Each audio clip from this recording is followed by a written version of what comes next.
द्वितीय Odisha naval unit वार्षिक प्रशिक्षण शिविर और विश्व परिवेश दिवस पालित बालेश्वर युव प्रशिक्षण ट्रस्ट और एनसीसी कटक ग्रुप द्वितीय ओडिशा बाटालियन नाभाल यूनिट भद्रकर सहयोगितार बालेश्वर स्थानीय गांधी स्मृति भवन ठारे नाभाल यूनिट वार्षिक प्रशिक्षण शिविर एवं विश्व परिवेश दिवस उपलक्षे एक जनसचेतनता कार्यक्रम अनुष्ठित हो यह प्रशिक्षण शिविर में मूल लक्ष्य विद्यालय और महाविद्यालय अध्ययनरत छात्र छात्री मन में नाभाल आर्मी और वायुसेना जोगदे देश मातृकार सेवा करने प्रेरणा सृष्टि करवा।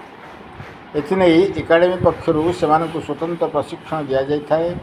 यही परिप्रेक्षी में आयोजित कार्यक्रम में अतिथि भाव एनसीसी ओडिशार निर्देशक colonel Satyabrata Swain, commanding officer Sudeep Sahu, Odisha Yuva Prashikshan trust अध्यक्ष Surendra Kumar Swain, CI Pritam Upadhyay, ANO sub lieutenant Debashish Samal जोगदे एनसीसी कैडेट छात्र छात्री मानू प्रेरणादायी अभिवादन प्रदान करते। यही शिविर में पीआई स्टाफ, एएनओ, सीटीओ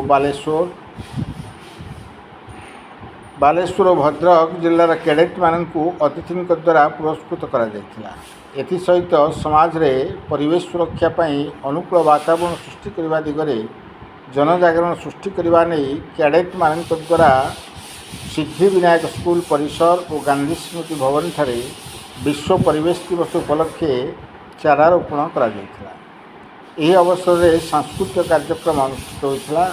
समस्त कार्यक्रम में सिद्धिविनायक पब्लिक स्कूल पक्षर समस्त सहयोग प्रदान कर बालेश्वर विजय कुमार महांती रिपोर्ट कांतिधारा प्लस।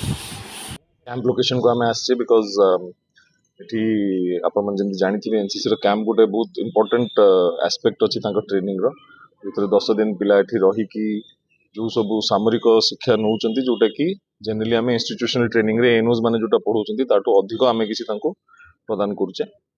आज गोटे भल दिन कारण आज world environment day and NCC रो सबुठू बड़ लक्ष्य है समाज सेवा और संप्रदाय विकास माने social service and community development. तो से आम कैडेट्स माने समस्ते प्रतिबद्ध से माने समस्ते से माने all of us in NCC आमे गोटे एज ए पार्ट ओथ नहीं चुके आमे माने संप्रदाय विकास और समाज सेवा काम करूँ। एंड आज बहुत खुशी विषय कि आज सकाळू आम कैडेट्स मैंने ऑलमोस्ट 400-500 सैपलिंग लगे एंड सेम जिनस आम चारिआडे पूरा अक्रॉस ओडिशा करूँ। एनसीसी 30टा यूनिट अच्छा सबू जगार आज 400 ରୁ 500 तो आप देखूँ 30टा यूनिट 500 लगुच तो 15,000 रु अधिक गछ आम आज लगे। तो आम तरफ एनसीसी तरफ सोसाइटी को जोटा आम दबा कथा समाज को आम जहाँ सेवा करिया कथा सेटा आम करूँ। एंड बहुत खुशी and my heartfelt compliments to CO2NU commander Sudeep Sahu and his team जो मैंने छिड़ा मो सहित बहुत कष्ट करके पिला मानू जो प्रोत्साहन दबा कथा तांको विकास जी से परिश्रम करिया कथा बहुत बढ़िया भाव कर स्वयं बेरिया। मो ना सुरेंद्र कुमार स्वाई, मु ओडिशा युव प्रशिक्षण ट्रस्ट चेयरमैन अच्छी। सर ओडिशा युव प्रशिक्षण ट्रस्ट काम कौन आज दिन में कार्यक्रम माध्यम कौन आप मेसेज आम ट्रस्ट मुख्यतः काम है जे सारा ओडिशा रे विभिन्न प्रांत रे विभिन्न जगार बालाश्रम वृद्धाश्रम जो अनाथाश्रम मानक सब आम विभिन्न खाद्य सामग्री आरंभ वस्त्र पाठपढ़ा सरंजाम बही खाता कलम बैग सब पिला मानू साहाय्य सहयोग करूँ। विभिन्न जगार आम ब्लड डोनेशन कैंप करूँ। बहुत जगह जो आज जो भाव में परिवेश आम जो विश्व परिवेश दिवस वृक्षरोपण कार्यक्रम आम अनुष्ठित करूँ सहयोग करूँ। से विभिन्न प्रकार सोशल वर्क रे आम युव प्रशिक्षण ट्रस्ट एक्चुअल काम करुच्ची। ସବୁଠୁ ବଡ଼ ମୁଖ୍ୟ ଉଦ୍ଦେଶ୍ୟ ଆମର ଯୁବ ପ୍ରଶିକ୍ଷଣ ଟ୍ରଷ୍ଟର ଅଛି।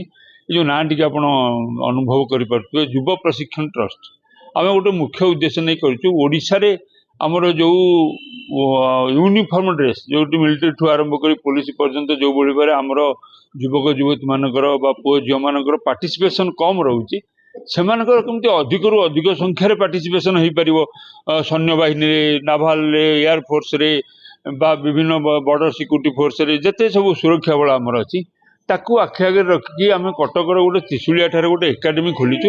ତା ଦେହରେ ଗୋଟେ ଫ୍ରି ସୋସିଆଲ ଆକ୍ଟିଭିଟିଜ୍ ପାଇଁ ବା ଫ୍ରି ଟ୍ରେନିଂ ଆଉ କୋଚିଂ ମଧ୍ୟ କରୁଛୁ। ଏଇଟା ଓଡ଼ିଶାରେ ପ୍ରଥମ ଥର ପାଇଁ ହେଇଛି, ଯେଉଁଟାକି ଆମର କଟକର ଏନସିସି ଡିରେକ୍ଟର ଯିଏ ଅଛନ୍ତି ନିର୍ଦ୍ଦେଶକ କର୍ଣ୍ଣେଲ ସତ୍ୟବ୍ରତ ସ୍ୱାଇଁଙ୍କ ତତ୍ତ୍ୱାବଧାନରେ ଆଉ ତାଙ୍କର ମାନେ ଆଡ଼ଭାଇସରେ ସେ ଆମର ଉପଦେଷ୍ଟା ଅଛନ୍ତି। ଆମେ ଗୋଟେ ଏକାଡେମୀ ଆରମ୍ଭ କରିଛୁ।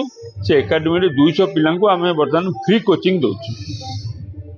এই ପିଲାମାନେ ଯେଉଁ ପିଲାମାନେ ଅଛନ୍ତି, ପିଲାମାନେ ଆଗାମୀ ଦିନରେ କ'ଣ ସେଇ ନେଭାଲ ବା ଆର୍ମି ପ୍ରତି ହଁ ନାଇଁ, କଥା ହେଉଛି ଆମର ଓଡ଼ିଶାରେ ଏକରେ ତ ଲୋକଙ୍କର ଆର୍ମି ଡିଫେନ୍ସରେ ଯିବା ପାଇଁ ଟିକେ ଆଗ୍ରହ କମ୍ ଅଛି।